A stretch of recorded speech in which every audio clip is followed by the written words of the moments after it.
একজন আল্লাহর ওলি ছিলেন যার নাম ছিল হাফেজ কারি তৈয়ব শাহ রহমতুল্লাহ আলাইহ। আপনারা জানেন তিনি ছিলেন হাফেজ। হাফেজ হওয়ার জন্য যখন সর্বপ্রথম মাদ্রাসায় ভর্তি হলেন, মাদ্রাসা শিক্ষককে আমার নবী স্বপ্নে দেখালেন, হে মাদ্রাসা শিক্ষক, তোমার এই মাদ্রাসায় আমার একজন আওলাদ ভর্তি হয়েছে, তাকে তুমি দেখে শুনে রাখবা। মাদ্রাসা শিক্ষক তো জানেন না কে আওলাদের রসুল, এই জন্য তিনি একটা পরীক্ষা নেওয়ার ব্যবস্থা করলেন। ছোট ছোট কিছু কমলা নিয়ে প্রতি ছাত্রের হাতে দিলেন এবং ছাত্রদেরকে উপদেশ দিলেন, হে আমার ছাত্ররা, তোমরা এই কমলাটা খাবা, কিন্তু কেউ যেন না দেখে। সব ছাত্ররা এমন স্থানে গেলেন যেন কেউ না দেখে। কিছুক্ষণ পরে সব ছাত্ররা ওই কমলার ছিলকাগুলো তার ওস্তাদকে এনে দিলেন এবং বললেন, ওস্তাদ, আমরা খেয়ে ফেলেছি। ওস্তাদ জিজ্ঞেস করলেন, কেউ কি দেখেছে? বলে, না, দেখে নেই।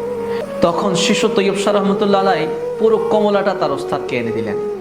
ওস্তাদ জিজ্ঞেস করলেন, বাচ্চা, তুমি খাওনি কেন?